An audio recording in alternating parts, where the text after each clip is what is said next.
ଇଲୋ ନାନୀ ଦେଖ ଦେଖ ମହାରାଣୀ ଆସିଗଲେ ପୁଣି ବୁଢୀ ବସରେ ଛୁଆ ବିନା ଗେରସ୍ତରେ ବୁଢୀ ବସରେ ବା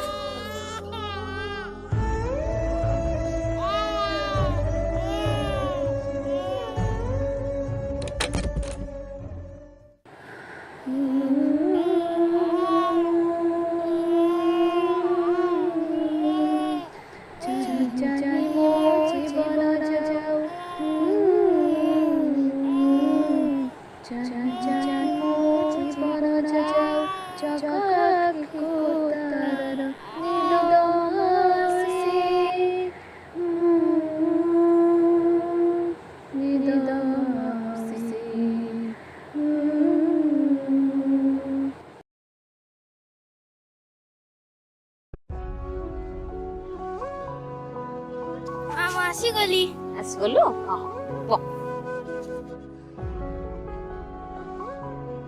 ଜାଣିଛ ମା ଆଜି ଅଭି ରବି ଓ ଚିକୁ ସମସ୍ତେ ସ୍କୁଲ ଗଲେ। ଆଚ୍ଛା ହଁ ମା ଆଉ ସେମାନେ ନୂଆ ଲୁଗା ବି ପିନ୍ଧିଲେ ଆଉ ନୂଆ ବହି ବି। ମା ମୁଁ ବି ସ୍କୁଲ ଯିବାକୁ ଚାହୁଁଛି ମୁଁ ବି ପାଠ ପଢିବାକୁ ଚାହୁଁଛି ପାଠ ପଢି ବଡ ହେଲେ ଡକ୍ଟର ହେବି। ଦେଖ ବାପା ସେମାନେ ହଉଛନ୍ତି ବଡ ଲୋକ ଆଉ ତାଙ୍କ ପାଖରେ ବହୁତ ପଇସା ଅଛି ହେଲେ ଆମେ ହଉଛେ ଗରିବ ଲୋକ ତା ଛଡା ମୁଁ ତ ଯେତିକି ରୋଜଗାର କରୁଛି ଆମ ତେଲ ଲୁଣ ପାଇଁ କି ନିଅନ୍ତୁ ତତେ ପାଠ କୋଉଠୁ ପଢେଇବି। ହଉ ମା ଆଚ୍ଛା ଶୁଣ ତୁ ଏଥର ଯା ଗୋଡ ହାତ ଧୋଇ ଆସେ ତୁ ଖାଇସାରିଲା ପରେ ମୋର ତ ଏଣେ ଦୁନିଆ କାମ ଅଛି ଗଲୁ।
देखंतु ए रोग बहुत कम पिला देखा दिए डर किसी ना ऑपरेशन कले निहाती भल हो ऑपरेशन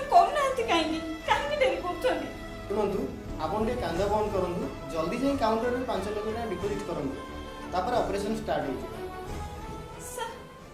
आपण जड़े डाक्तर ही एक कथा कहउछथि आपण जड़े डाक्तर है गोटे जीवन प्रति सौदा कर आपण को ठाकुर द्वितीय अवतार बोली मानती कहीं आपण मनीष मानकर जीवन बचाती आज आज मो पुओ जगह जदि आपण को पुओ था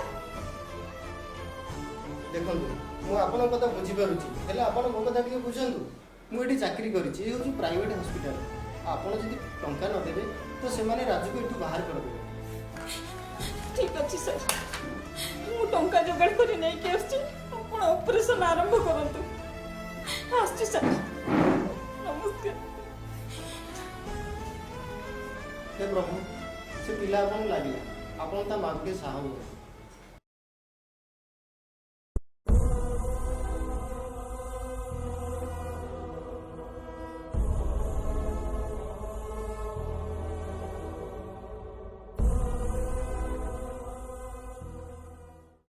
सर ये ऑर्डर गुड़ाक अच्छी युड़ाक पुराणा एमआर तेणुक लेफ्ट साइड गुड़ाक आम जल्दी जल्दी हटई दवा यही खंडगिरी साइड रे नहीं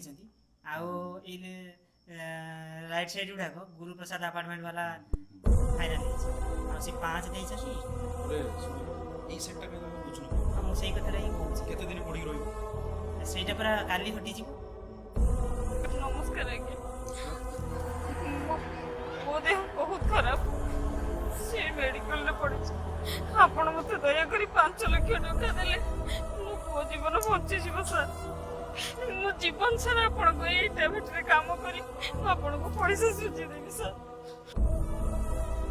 5 लाख टका अरे एते टका तो मो पाखरे भी नहीं। ठीक अच्छे तुम गोटे लोकर ठिकाना दूसरी तुम ता पाक जाओ सी तुमको निहाती साहाଯ୍य कर सी पटिया थी है मुझे कॉल करी कही दूसरी तुम ताकू गले से साहाଯ୍य कर ओके ओके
सब काम कर तो हाँ सर मो पुओ पाई सब किछ कर परबी।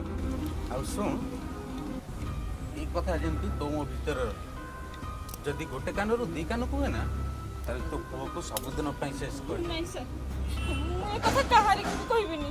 देख एथरे बम अछि काली सुधा स्कूल रे जम जे बैग पहुंच रे तू हम को कर दे आमे तो पुओ कथा बुझतो नहले तो पुओ को नहीं आगे मो पुओ किछ कर आपण जहा कहबे हम करबी ए कथा हम कहा आगे कहबिनी।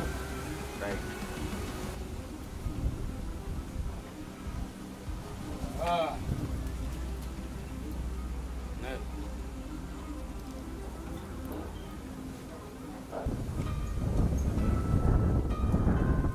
काली सुधा जंती काम सरी जीवर अछि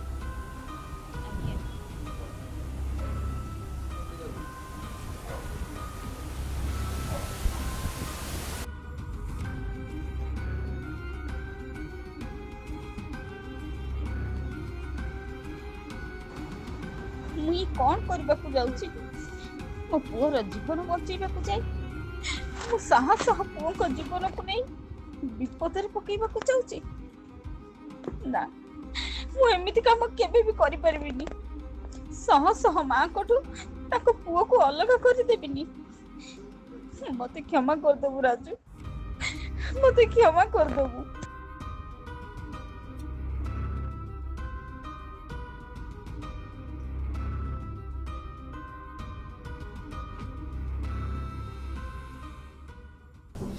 ସାର୍, ମୁଁ କେବଳ ମୋ ପିଲାର ଜୀବନ ବଞ୍ଚେଇବା ପାଇଁ କି ଏତେ ବଡ଼ ଭୁଲ କାମ କରିବାକୁ ଯାଉଥିଲି। ହଠାତ୍ ମୋ ମନ କାହିଁକି ମାନିଲାନି ସାର୍। ମୋ ନିଜ ପିଲାର ଜୀବନ ବଞ୍ଚେଇବାକୁ ଯାଇ ମୁଁ ଶହ ଶହ ପିଲାଙ୍କର ଜୀବନ ନେଇପାରିବିନି। ସେଥିପାଇଁ କିଛି ଉପାୟ ନ ପାଇ ମୁଁ ଆପଣଙ୍କ ପାଖକୁ ଆସିଛି ସାର୍।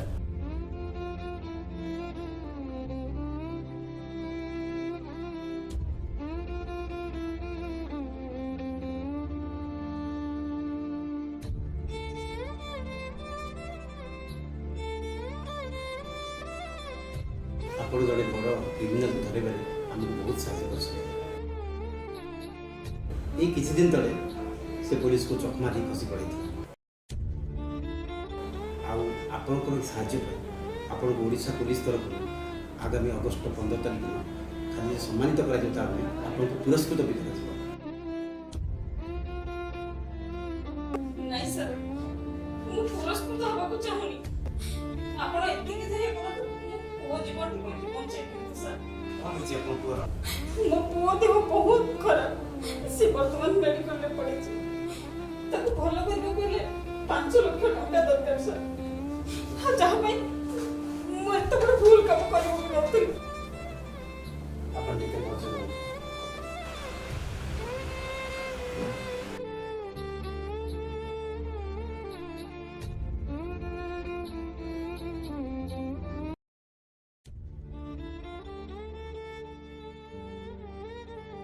ଦେଖନ୍ତୁ, ମୁଁ ଏବେ ଜଷ୍ଟ କଥାବାର୍ତ୍ତା ହେଲି।